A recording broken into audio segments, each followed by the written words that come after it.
Right? If people Hey can take a everybody, second to join. Rick Sterling here from Western IM. Thank you very much for joining us today for our IMCC presentation for November. I'm really pleased to have Jen Peters do this presentation for us. Jen kindly allowed her name to stand for this presentation. I did see the presentation myself earlier this year at the Vancouver Island, ARMA Vancouver Island chapter one-day conference in Victoria, and I loved Jen's presentation, and I'm so happy she agreed to do it for all of us on IMCC. Just a little note about the IMCC. It's a cross Canada ARMA chapter kind of presentation events. The chapters all kind of kick in to come up with great presentations to give us a full year's Canadian content in our presentation series. Oh, that's a good one. I'll be good later on today. And we not only have we had a full year of sessions this year, but we also have January and February already booked for the IMCC, and so it's going to be really good. And everybody will enjoy the privacy presentation put on by Leah Beacon from the Edmonton School Board on the 3rd of December. If you get a chance to sign up for that, Leah's a wonderful presenter and very knowledgeable on the privacy side. That'll give you a little bit of a pre-look into the December 3rd event that's coming up pretty quick here. For those of you that have to deal with Alberta legislation, the Alberta privacy legislation has changed, and that is one of the reasons why there's so much activity in the privacy sector in Alberta these days, just because of the changes. So those of you that deal with privacy, as we kind of all do around and about these days, it'll be a great session. And then, of course, Troy will do his usual Christmas IMCC session for our Christmas kind of just having fun kind of session in December. So stay tuned for all that. Jen, I'm going to let you talk about yourself a little bit to everybody on the presentation. So I'm just going to shut up now and let you kind of do your thing. Oh, and just before Awesome. you do that, I should say for those of you that don't know Troy, whose face isn't really a W, he actually is has a face as well. Troy is my partner that deals with the development side of Western IM, and Troy also is the guy that makes sure all these webinars come and are done properly every week. Make sure the recordings are in place. And by the way, there will be a recording of Jen's session in place if Jen's okay with that. Jen, are you okay with that? Yeah, After the absolutely. fact and or slide deck. Jen, are you okay with the slide deck as well? Yep, yeah, I'll send you my slightly updated one. Perfect. And make sure that that's just available for those, because I know there's some people already have sent me emails saying they're not feeling well this today and they want to see the presentation. So they're looking forward to the presentation when they're all feeling better. So okay, here I am shutting up. Thanks, Rick. Um, yeah, hi, I'm Jen, and first of all, I apologize if my internet's a little unstable. It's having opinions today. I'm not on Wi-Fi anymore, but it still is having issues with Zoom, so we'll see. And also, I have two cats, so if they interrupt anything or pull on wires, I apologize for that in advance too. But yeah, I am the Ministry of Information Management Officer for Ministry of Finance here in BC. But currently, there's a bit of a reorg happening that I've been swept up in. So technically, I'm part of Connected Services BC now, but I still help the Ministry of Finance and don't know where I'm going to land at this point. But my case study for my master's degree, which I finished as of October 10th, it was based on the Ministry of Finance. So that's why I wanted to kind of clarify that a little bit. But yeah, I'm very excited to be doing this presentation again. I did it for the ARMA Vancouver Island conference in July, and it was well received. So I'm glad that I can do it again and spread this information and my research from my capstone project. So uh, I will share. Um, okay, share the screen. And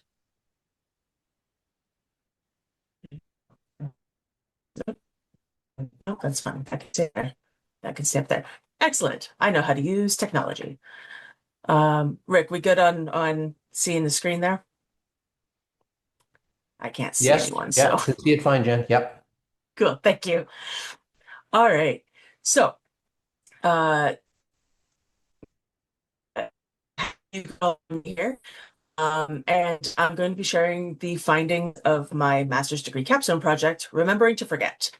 So it's a deep dive into the feasibility of implementing a GDPR-style right to be forgotten within the BC Ministry of Finance. While my research focused on specific public sector entities, the challenges are not unique. They touch on foundational issues of information governance that I believe everyone here grapples with, from legacy technology to complex legal mandates. In that respect, we are in the same boat, and I hope that my journey offers some valuable insights for yours. So, for that to understand where it came from, its origins lie in the transformative impact of the digital age. This has ushered in an era of unprecedented data generation and processing capabilities. This exponential growth in data, coupled with increasing public awareness and concern over potential misuse, surveillance, and the permanence of digital footprints, has created extensive pressure for modernized data protection frameworks globally. In response to this, the European Union implemented the General Data Protection Regulation, or GDPR, in 2018. It is a landmark framework that aims to harmonize data protection laws across member states, strengthen individual rights, and facilitate the free movement of personal data within the EU. The GDPR is built on foundational data minimization, which means only collecting what is necessary, purpose limitation, meaning data is only used for its stated purpose, and storage limitation, which means not keeping data forever. Its influence extends globally, setting a high benchmark often considered by other jurisdictions. And this influence is clear in Canada's own legislative efforts. It might be a little bit on hold right now, but we've seen major federal proposals aimed at reforming our privacy laws, such as Bill C-27, now defunct, which was introduced in 2022, and it contemplated enhanced data rights, showing these GDPR-style principles are actively on the national agenda and may be addressed in the future. So a cornerstone of the GDPR's enhanced rights is Article 17, the right to erasure, more famously known as the right to be forgotten. This right empowers individuals under specific circumstances to request the deletion of their personal data from an organization's systems, representing a significant shift towards enhanced data subject autonomy. It's important to understand that this is a qualified right, not a universal delete button. It only applies under specific grounds, such as when the data is no longer necessary for the original purpose, when consent is withdrawn, or where the data was unlawfully processed. Where this gets complex for the public sector, grounds like withdrawing consent rarely apply to us. Government data processing is most often based on a legal obligation or a public task, not consent. Also, the complexity doesn't end with deletion. Article 19 of the GDPR also creates a notification obligation, meaning the organization has to inform any downstream recipients of the data about the erasure, unless it involves disproportionate effort. This adds another significant layer of operational difficulty.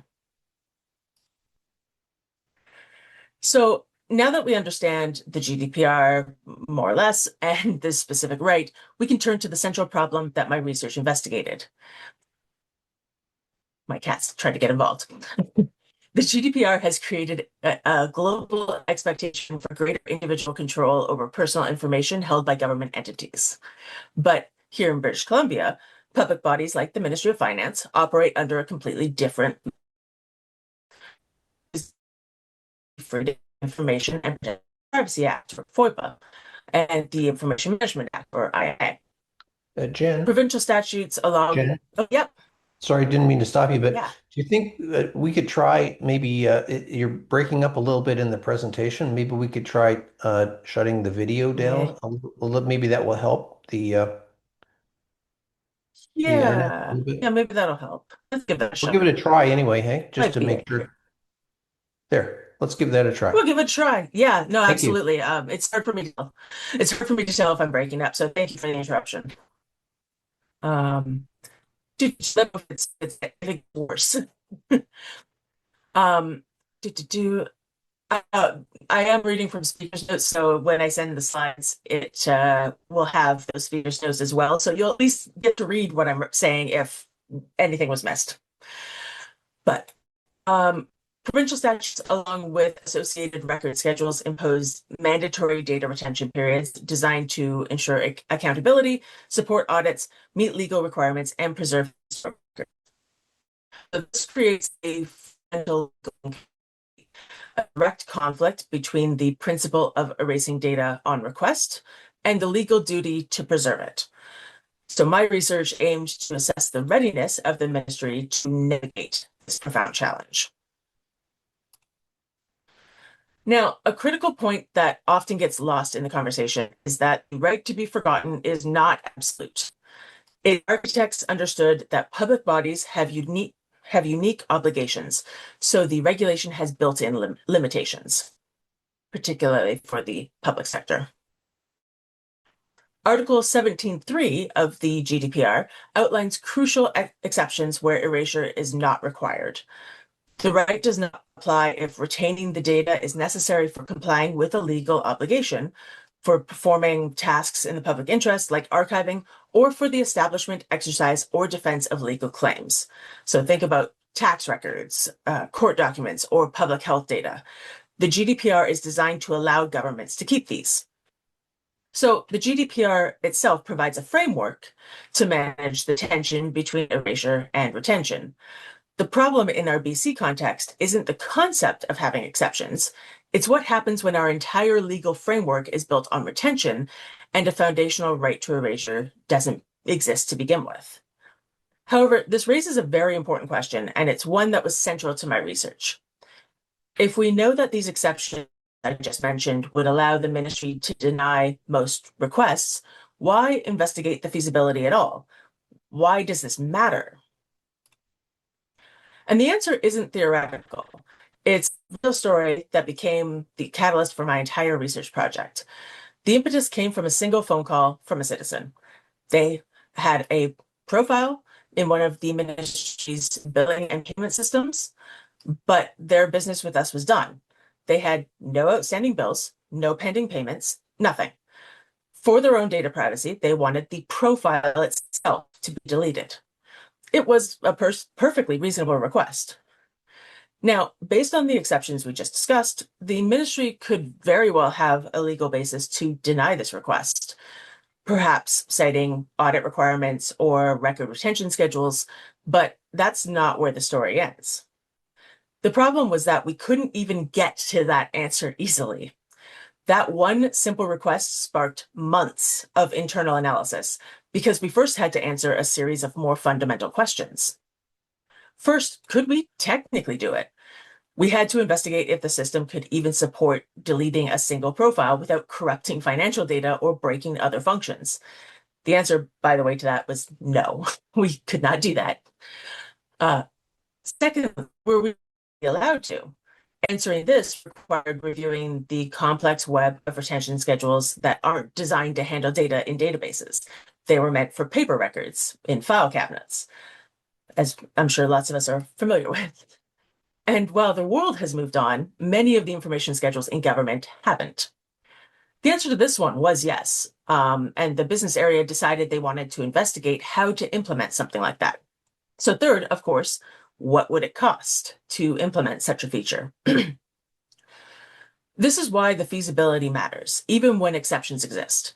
Because before you can ever say no based on an exception, you must have a process to securely receive the request, identify the data, and perform the proper assessment. The process is the problem.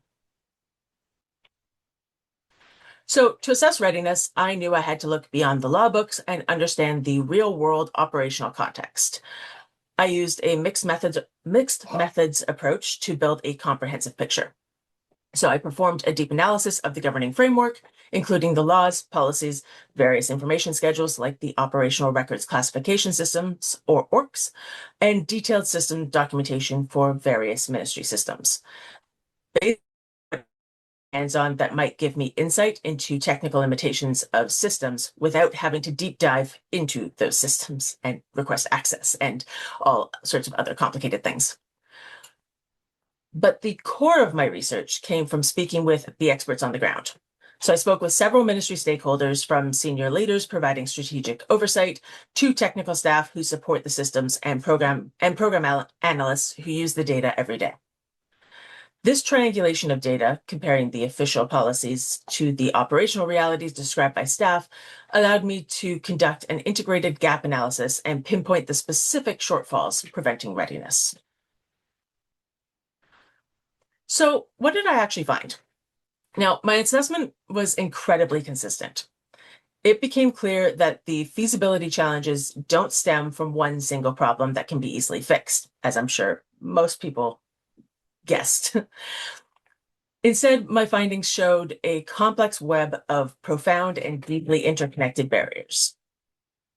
To make sense of this, I grouped my findings into four major themes. First, we'll look at the technical and operational barriers, the issues with the systems and the data itself. Then the governance and compliance barriers rooted in our laws and policies. Third, the organizational and cultural barriers related to people, resources, and mindset. And finally, we'll touch on the complex ethical tensions that underpin this entire issue. So the first major finding from my research was, of course, the massive technical barrier posed by the IT environment. This will likely feel very familiar to many of you in large organizations or even small ones. The ministry relies on large, complex, and sometimes often decades-old legacy systems. These platforms are the backbone of government operations, but they were designed with a single purpose in mind: to process and retain data for very long periods. They were not built to forget. As a result, they frequently lack the basic functionality to simply delete a single person's data. My interviews confirmed this. Participants described how deleting could create a substantial risk of breaking the links in a relational database, what we call referential integrity, which could corrupt data sets or create orphan data. As another stakeholder mentioned, you can't delete what you can't find, and you can't fulfill the right if the system physically won't let you delete the data without breaking other things. Very useful when you're thinking of the right to be forgotten. So even when the technology can delete the data, the other tech-based barrier is simply finding it. An individual's information isn't in one neat folder. Erasure efforts are complicated by the duplication of personal data across multiple, often unlinked or siloed systems. A single person might have data in a tax system, a receivable system, and a general accounting system, often without clear links between them. It's like finding a needle in a haystack. The challenge is magnified when we consider unstructured data. Reliably finding and deleting every mention of a person contained within free text notes, emails, or scanned PDFs stored on network drives is significantly more complex than handling structured database records. Luckily, a lot of that would get covered under the exceptions, but again, the process is the problem. So even after deletion, verifying that the erasure was complete, secure, and correct across all locations, including system copies and backups, represents another substantial operational difficulty. So running parallel to the technical challenges is an even more fundamental barrier with governance and compliance. The primary hurdle is the direct and unavoidable conflict with our existing laws. Legislation like FOIPA and the IMA, not to mention dozens of specific tax and program statutes, legally obligate the ministry to retain records for minimum periods, which makes sense. There is simply no clear or explicit legal authority for a public servant to delete a record on demand before its retention period is over. Fulfilling an erasure request could mean breaking another law, or it could just mean that there isn't a reason to do it if requested, such as with the profile, where it's still it's not something that would fall under an exception necessarily. So, but there's nothing saying we can do it. There's nothing saying we can't either. So it gets weird when you look at the laws. This is compounded by a huge governance gap. How would we audit this process? My research identified the substantial difficulty in establishing reliable accountability mechanisms to ensure verified document and audit compliance, especially when the technical ability to verify complete deletion is so limited. My research also explored whether we could sidestep the retention conflict, where full deletion is legally or technically impossible, applying robust anonymization or pseudo-anonymization techniques was discussed as a potential harm reduction strategy. However, stakeholders noted that achieving true irreversible anonymization in complex interconnected data sets presents its own significant technical challenges. However, it is potentially an option, especially if you're working in a relational database and are worried about breaking other records. If you can at least anonymize some of it, you might be able to get around some of those. If it's want true irreversible anonymization, it's still potentially a problem.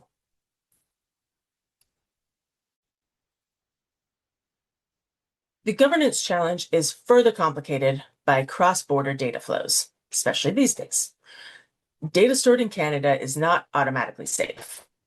Foreign laws like the U.S. Cloud Act can allow U.S. law enforcement to compel U.S.-based technology companies to provide their data or to provide data stored on their servers, regardless of the data's physical location.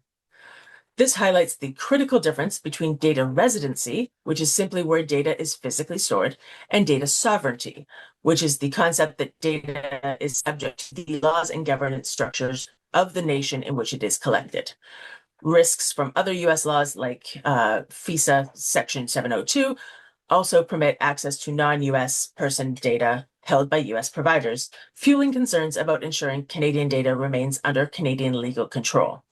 This adds another significant layer of legal risk and complexity in government data. Beyond the technical and legal, I found significant organizational and cultural barriers. Again, probably not a surprise to a lot of people. Implementing this right would require a huge injection of substantial new resources, including significant funding for technology tools and dedicated staffing time from privacy, legal, IT support program team. My interviews also pointed to what stakeholders describe as a low maturity level in proactive data governance. The ministry, like many large organizations, is often reactive, which suggests we need to strengthen foundational practices before handling something as advanced as on-demand erasure. And perhaps most importantly, there is a powerful cultural resistance to deletion. Again, not a surprise to a lot of people. And this cultural resistance to deletion isn't stubbornness. My research found it's often rooted in a deep lack of confidence in the ministry's own information systems. Staff hoard data because they fear they won't ever be able to, if it's ever needed, or because of past negative experiences with data loss. To implement a right to be forgotten would require what one stakeholder called a massive paradigm shift, moving from a largely passive, system-centric philosophy where the focus is on keeping the application running, to an active data-centric philosophy where we manage the lifecycle of the information itself as a strategic asset. Underpinning all of this is a foundational gap in data literacy. For a right like this to work, the staff need to understand the data lifecycle, and citizens need to understand the scope and limitations of their rights. My research identified that improving data literacy for both public servants and the public is a critical prerequisite. Finally, my research uncovered significant ethical tensions. This isn't a simple case of privacy is good, so then more privacy is better. It's a complex balancing act. As public sector information professionals, we have a duty to weigh an individual's right to privacy against legitimate and competing public interests. This includes the public's need for government to be accountable, for our tax system to function effectively, and for records of historical importance to be preserved. There is, of course, also the risk of malicious requests being used to obscure wrongdoing, such as erasing records related to debt evasion. Not something that happens often necessarily, but it's something to take into consideration. There is also an ethical dilemma around research or resource allocation. Implementing this right would require a substantial investment of public funds. That whole new resources, whether that's people, money, technology, all of that, it's a substantial investment of public funds. So we must ask if this is the most justifiable use of those funds, especially if a large percentage of requests must be denied anyway due to legal retention requirements or fairness and equity.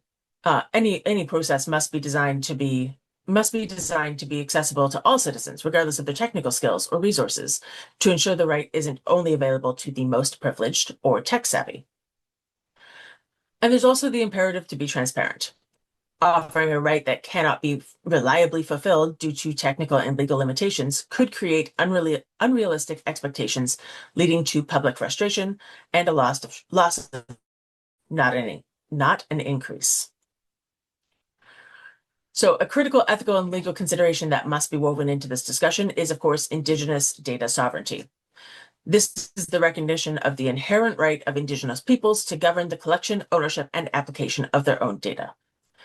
This creates a potential conflict between an individual's request to erase data and a nation's collective right to control and possess data vital for their self-determination, as asserted in principles like OCAP, ownership, control, access, and possession.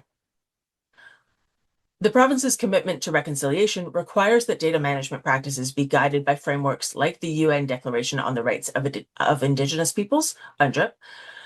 This is further complicated by technical barriers, as legacy systems often lack the flexibility to support Indigenous languages, metadata, or community-based access controls. Therefore, meaningful nation-to-nation consultation with Indigenous partners is an essential prerequisite to developing a data original policy. So, after all of this analysis, after all of the other documents, interviews, and synthesis and triangulation, what's the final verdict? Is the Ministry of Finance ready for a right to be forgotten policy? No, of course not. Many of you probably could guess that answer just as I did when I started this project. The barriers are substantial and multifaceted.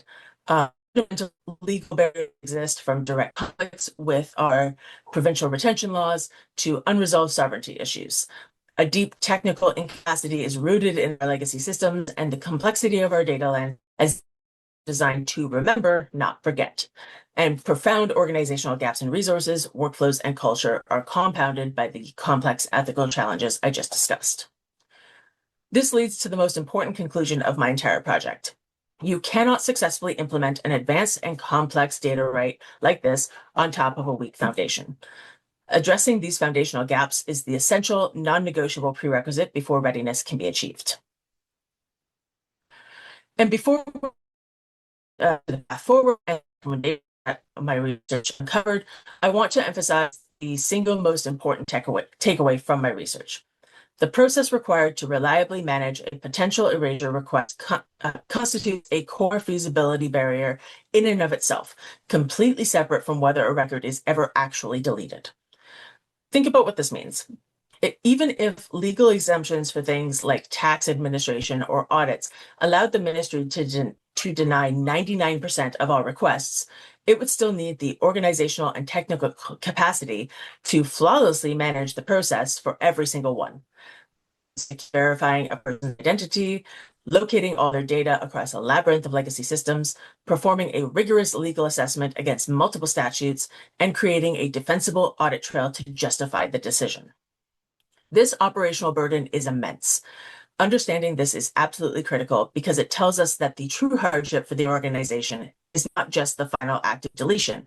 It is the fundamental resource-intensive complexity of the end-to-end request management process itself. Where do we go from here?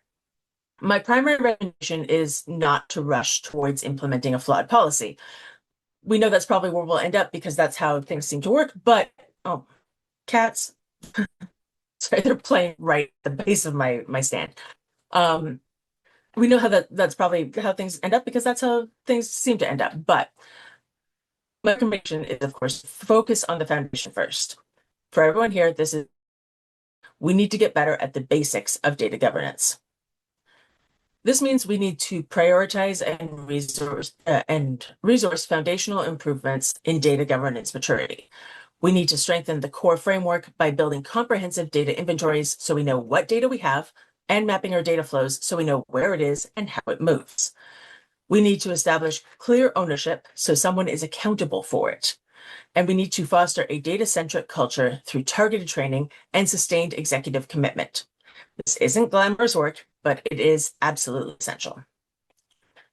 And the best part of this recommendation is that this work has immediate and tangible benefits.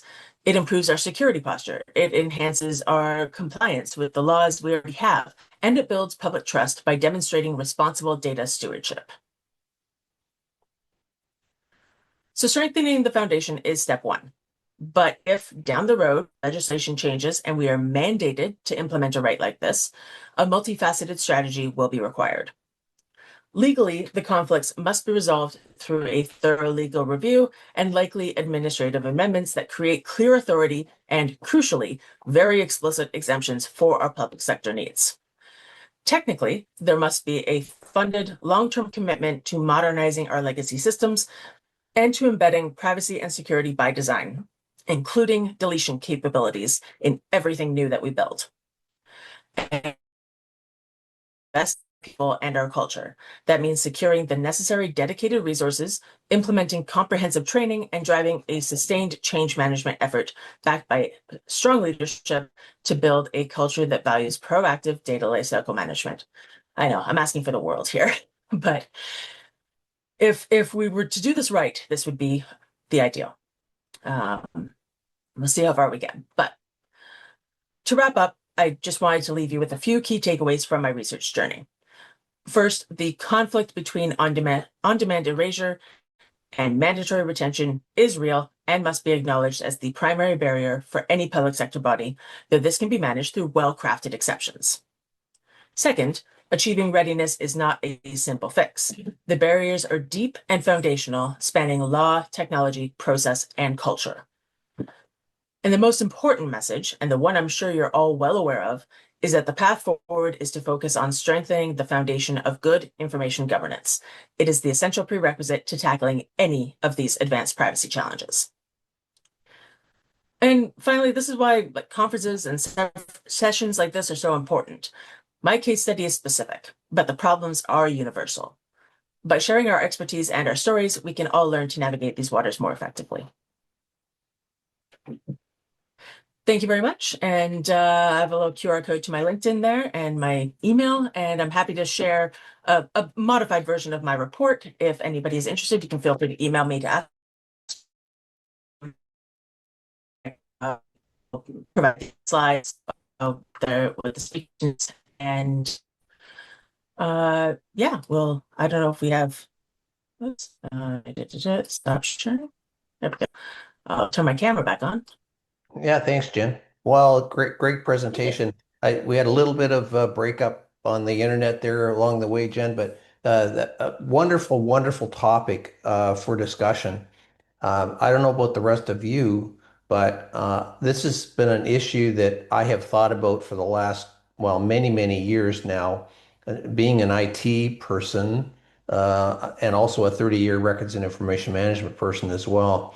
I recognize all of the kind of challenges with the data and the kind of spaghetti code data that we have all over the place in many of our kind of systems across the country. Even to start with, forget about the rest of the really heavy duty stuff, Jen, that you talked about as well, but just the technical issues of trying to get rid of, well, how do you find it, first of all? Then how do you get rid of it? And you can't really, because if you do, you'll break everything along the way. I mean, it's just holy smokes. Uh, and also, I want to say that knowing, because I talk to people across the country all the time, every week, uh, the kind of places positions they're all being put in with freedom of information requests anyway. Like the exponential increase in freedom of information requests across the country gives you some idea of of the kinds of things we might be in store for should that right to be forgotten is actually put in place. Like, holy smokes. I see So we, yeah, a Yeah. couple questions in chat there. You want me to go through these questions yeah, here? please, Troy. Okay. So the first one, just asking, are you presenting this session at the VIP SS in March? It would be great and valuable I for public didn't sector have, colleagues. yeah, I didn't have plans to, but I'd be happy to. I don't know if they're still accepting anything like that, but I could look into it. Sure. Yeah.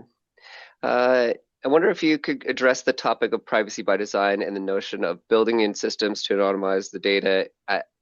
It is input. Would that approach help in any way? I think it would, yeah, because like that privacy by design and security by design just as well. Um, oh jeez, the cat's knocked over my modem, so that's got to be helpful. But, I'm still online, so that's the main thing.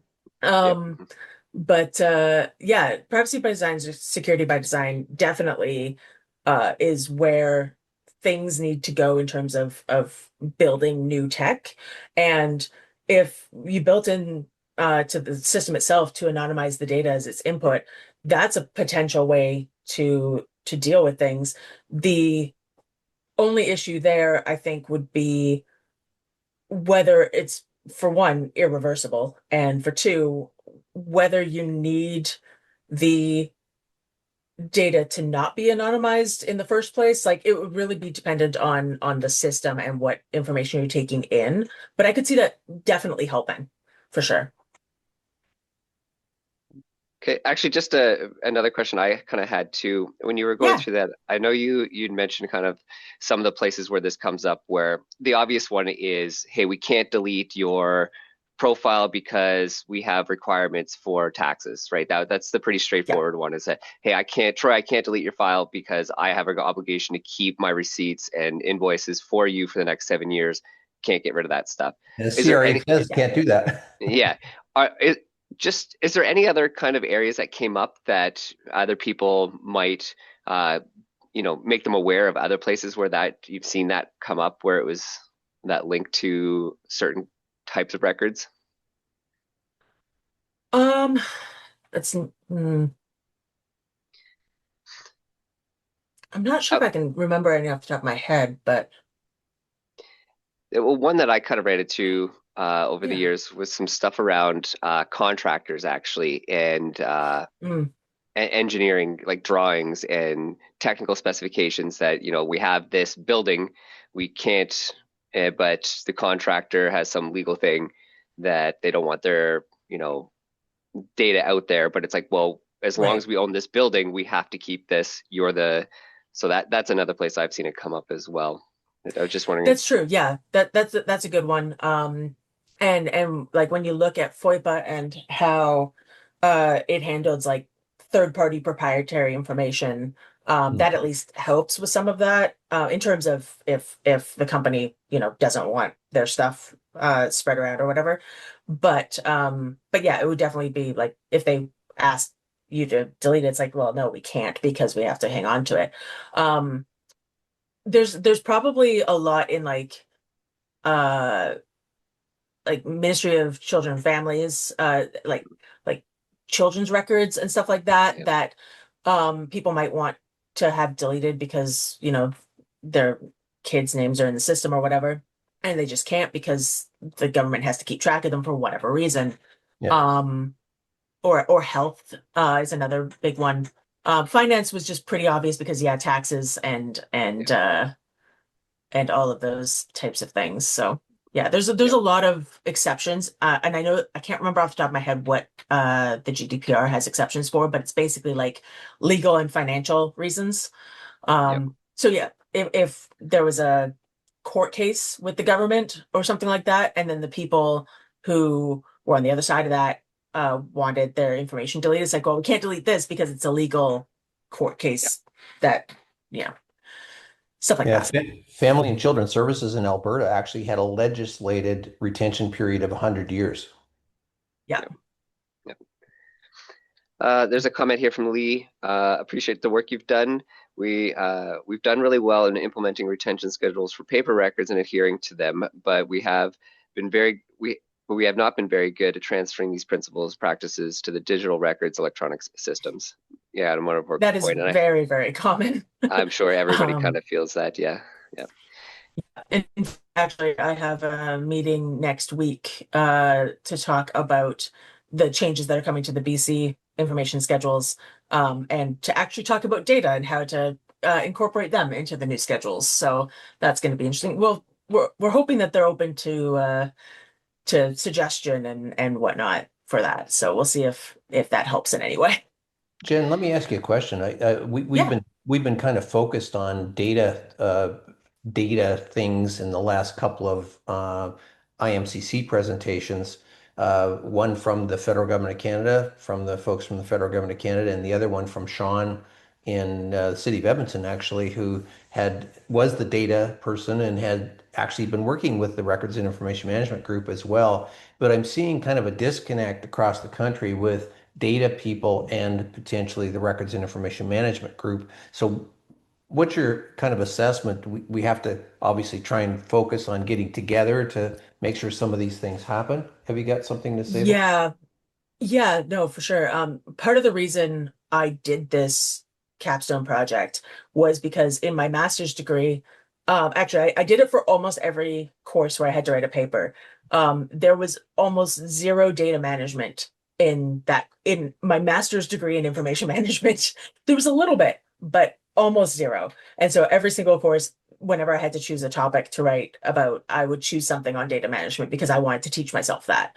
Um, and in the Ministry of Finance, I've been very privileged to work with my colleague Melinda McClung, and she's a data architect who transitioned into kind of data management, information management type stuff, and so she's been working as like a data officer for our ministry, Mm, and helping like make the arguments that we need to incorporate data within systems specifically into any information management policies. There's been a lot of pushback, but she's very passionate about that, which is great. And working with her has taught me a lot as well. But I think that as information management professionals, we may not like I struggle with some of the concepts around data management and data and systems. And I don't understand it quite nearly as well as I understand regular files and like even electronic files and just that sort of thing. But as people in this profession, we need to understand that information is information. That includes data and systems, that includes paper files, that includes electronic files. And as best we can, take it upon ourselves to learn where the world is going so that we're not left behind. So yeah, yeah, good taking thing. courses on data management, even just data literacy, honestly, start there. Start with data literacy and just understand what data is in the grand scheme of things. And you'll be much better set to go where we're going in the future.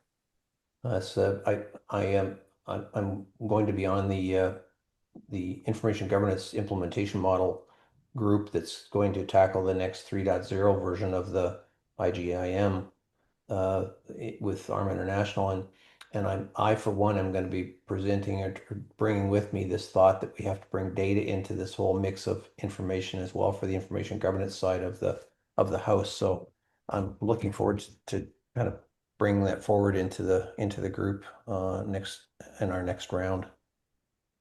Absolutely. Yeah. And I think especially going from I don't want to say the top, but like these organizations that are designed around information management, information governance, data management, all of that, to Hmm. have the organizations promoting the idea that this is all connected will Right. really help people further down be like, oh, yes, it is. I should like look into that. Right. And partnerships between the data management groups and the information management Mhm. groups and just continuing to foster those relationships is very important. Because in truth, I mean, everywhere I looked in the country, there was data people popping up into organizations but they had no contact with the records and information management groups at all in the early stages. I mean, it's starting to Oh, happen a little bit now, but in the initial stages, just, oh, a data person, what are they doing? We don't know. We don't talk to them. They don't yeah, talk to us. We have no idea. absolutely. And they don't, well, they either don't know they should talk to us, or Mhm. if they try to talk to us, our stuff is still so stuck in paper files and digital files that it doesn't address what they need. So they have to work from scratch anyway. But opening those conversations is important. So, I'm glad it's starting to happen more. Well, actually, that another question here kind of leads to that is just with the work, did you find a general or agreed upon definition of data for RIM work? And Not obviously at all. that's, yeah, some of the work, Not even a like little bit. What a we've Yeah. been talking about. surprise, Jen. What a surprise. Right. Yeah. I will say one of the things in one of my other courses was like this. Um, it really helped me kind of understand how some of this is connected, but it was like, can't remember what it's actually called, but it's this pyramid, and at the bottom is data, and then um with like some interpret, and that's just the raw like numbers in a spreadsheet essentially, or in a system or whatever. The raw little tiny bits, and then you interpret those or you analyze those and you get whatever the next step up is, which might be information.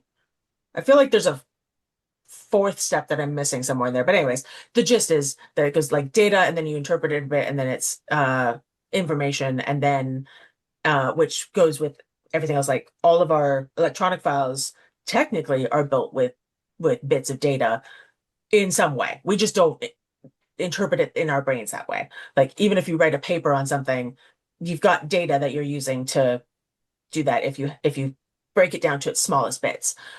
And then you kind of analyze even more and it becomes wisdom, or that's like the top one, where Yeah, that's where you're making decisions based on the information. yeah. Lewis just mentioned, yeah, the wisdom. Yeah. So, yep, yep, Yeah, yeah. Knowledge is the fourth one. Thank you. yep. There you go. Yep. Yeah. Yeah, Carol had mentioned here in the Q&A too. I was kind of saving that, Carol, but she just how appropriate. I had a meeting this morning discussing this issue at my work, specifically how do we delete certain information in our databases. Thanks for the great presentation. Yeah. It has become incredibly topical, and I'm really glad that like as much as that one question really highlighted the challenges in the Ministry of Finance for deleting anything, I'm really grateful that somebody asked that question because about deleting their profile, because a little bit of personal information, but I was flooded out of my basement suite over Christmas, and I was heading into my thesis course in January, and I had a conversation with my professor being like, I don't know if I can do this because I'm dealing with uncertain living situation at the moment. It's all settled now. It's settled fairly quickly, but in January I didn't know where I was going or what I was doing, and I oh, Kat, you're gonna take me offline. Um, and the okay, sorry, I had to startle her away from the wire that she was trying to pull down. Literally trying to pull my laptop off via the Ethernet cable, so that's helpful. Um, but yeah, so I wasn't sure what I was gonna even do my presentation on. We were supposed to have been thinking about it the previous semester, but the course we had for that was not the best, and it didn't really help with any of that. So, but then this topic came up and people were asking about this profile deletion. And I was like, oh, I could look at the right to be forgotten and how that works in all of this. So it was very timely for me. And it really helped focus on um or focus me in that time that was very difficult, but at least I'm through it now. Kind of a crazy question, maybe not crazy. Um, we've been so focused on incorporating AI into our records management software over the last 3 years, and it's come to Mhm. my just to me over the course of the last 3 years that it's kind of imperative for us in the records management business to get used to using AI to do all these heavy duty tasks that are going to come up in our face sooner or Yeah. later because we just can't do it manually. It's impossible. to do some of this stuff manually. Any thoughts about kind of Hmm. future directions, Jen, for did you find any future direction thoughts for us that Um, yeah, it's like I'm a big fan of the work you guys are actually doing. If I had purchase capabilities in the ministry, I'd be like, let's get this, classification stuff going because I think that is super yeah. helpful to people. Um, what I run into the most is people are focused on their own jobs, which absolutely fair. They train particular jobs they that is they don't necessarily have the brain space really there to shove all these information management practices also in there. And the number one question I get is how to classify something because they just can't either Mhm. either don't have time to figure it out or can't be bothered. I don't blame them either way, really.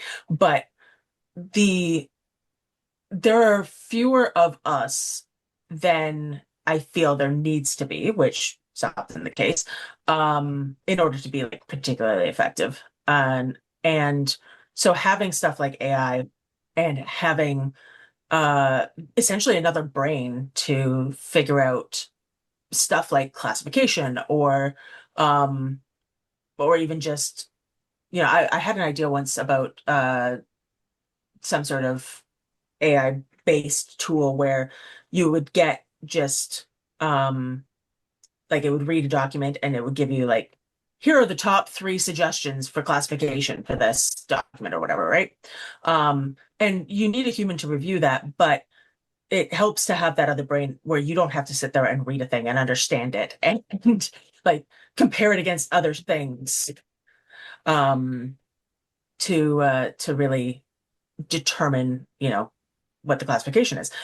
So in terms of things like AI, I was actually reading a couple of articles about whether the advent of AI and the increase of AI would cause problems in the records management community and all that. And I think it could be really, really helpful. It also presents its own challenges as all new technology does. Absolutely. Yeah. Another article I read was like, do AI prompts count as records? Which is an interesting question. Yeah, no, for sure. And I see that on a regular basis now, people asking that yeah, question.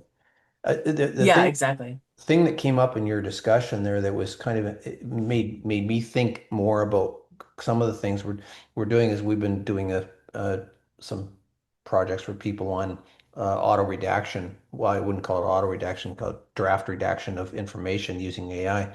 But based on freedom of information requests, I'm thinking about that anonymization side of a database Yeah. application. Like AI could probably do that, of course, way faster than any of us could do it humanly. So that might give Yep. us an Yep. actual leg up to try and get some of that anonymization side done if that is the way we Hmm. intend to go. Because it sounds to me, Jen, in what you said, that that's probably a best of several different ways of dealing with some of these situations so we don't break the databases along the way. The Yeah. anonymization might be a way to kind of get rid of that issue. Absolutely. Yeah, I will say, especially in terms of redaction, that reminded me. So I have a friend who's a data scientist in another ministry in government, and he's been involved with a lot of their kind of data strategy and AI strategy type stuff. Mhm. But he was asked, there was this freedom of information request that's like, I don't know, 17,000 pages long or something. It's insanely huge. Yeah. And um, there were like some people were asking, oh, hey, can we just build some sort of large language model to go through and help like redact this? And he's like, you have no idea how big a job that is for it to read like 17,000 pages and actually redact it. So it is like it's big, but I think that given time and effort, stuff like that could be incredibly helpful because otherwise, yeah, you have we worry about AI and large language models taking over people's jobs, or some people worry about that, but really it's about uh being efficient with our time, our human time. If Mhm. we can get a computer to do the thing, we don't have to spend time on that. And No. so if you can get agentic AI or whatever to go through and redact 17,000 pages based on these rules you give it, then a human doesn't have to do that. I'm Right? actually building that right now, actually. Yeah. Yeah. Yeah. Troy, how long would it take to redact 17,000 pages? Uh, Not very long, like under an hour. Yeah. Yeah. Yeah, Yeah. so I think the capabilities there to do that stuff with the AI side, I think we're just getting comfortable. We're getting more comfortable all the time with what is the right way to do that using large language models to do that work. Because I mean, large Yeah. language models are definitely the way to do that stuff because nobody has to train it. You just have to tell it what you want it to do and give it the right information. Because AI should never be a black box. We need to tell it what we want it to do and Mhm. give it the parameters so that there's Yes. no gray areas outside the lines. Don't need any Yeah. We hallucinations need happening. yeah, we need as much transparency as possible with those sorts of things. Absolutely. Um, but yeah, like much like computers were in the beginning, um, AI and large language models are best utilized towards time and effort in intensive tasks, like computers would be used for big calculations Right, right. originally. Um, so using it for a lot of processing is where it should be going. Um, I will admit that I use AI, generative AI, a lot for, you know, figuring out ideas. I use it as a second brain, basically, where, I'm like, hey, this concept, Hmm. this is what I'm working on. Can you give me some options or Yeah, whatever, give me some right? And ideas, sure. yeah, give me ideas. I actually ran my original thesis, which was with appendices 110 pages long. I ran that through Google's Gemini just to be like, can you tell me if I've duplicated information in here? Because it was 110 pages long and my brain couldn't remember what was on page 20 versus page 80. And Hmm. so it's like, hey, have I like completely duplicated a section or have I done this? And it's very, very bad.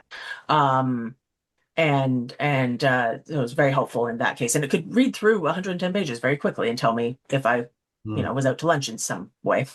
But Yeah, they certainly do things that we can't do very quickly. I think that all of yeah, us in the records and information management community, the professionals in our space, uh, I mean, they're really strategic in nature that if we can get some of these tools like AI to help us do things faster, better, uh, more accurately, whatever. I mean, we're just there to be more strategic, and the less we have to heavy lifting we have to do manually, the better, right? To give us the time to yeah. do the strategic things we need to do. I think that's the critical part for us. Absolutely. I mean, there's a project that I mean, it's like information destruction requests that I have to do for the ministry, and we before the reorg, we were going to be on the list to get some of that automated, and like automation is another great tool in there. Um, and right now, I have to like input everything into a spreadsheet. I'm like, this is not the best use of my time, but I have no other way to do it. So Yeah, yeah, you got to do what it's you got to do, Jen. tech That's the is thing. progressing quickly. Mhm. Well, that's Yeah. great. Well, we're getting pretty close to the top of the hour here. And Jen, I want to just thank you so much for doing this presentation again. I know when I first heard it, I was just thrilled to hear you do a presentation on that particular topic. And I'm just so glad you came and did it for everybody in the crowd today because I think it's a wonderful, thought-provoking presentation that you did today. And uh, I'm excited to be able to put uh, the stuff up there on the website so people can come and see it because I know there's a lot of people that couldn't make it to the session today. So very, very happy Absolutely. to have you do that. And thank you again so much. Everybody stay tuned for the next IMCC presentations. Make sure you log in and sign up for the rest of the sessions coming up over the next course of the next ARMA year. And everybody have a very, very happy holiday season. if I don't get a chance to talk to you personally. Uh, and and thanks again, Jen, for what you did today. Thanks for everybody for being on the session today, and hopefully see everybody in person at some point over the next ARMA year. Sounds Thanks good. again, Troy, for making this happen for the session today. And See everybody have a everybody in the next one. great rest of your week. Yeah, and thank you for inviting me. Bye, everybody. Thanks.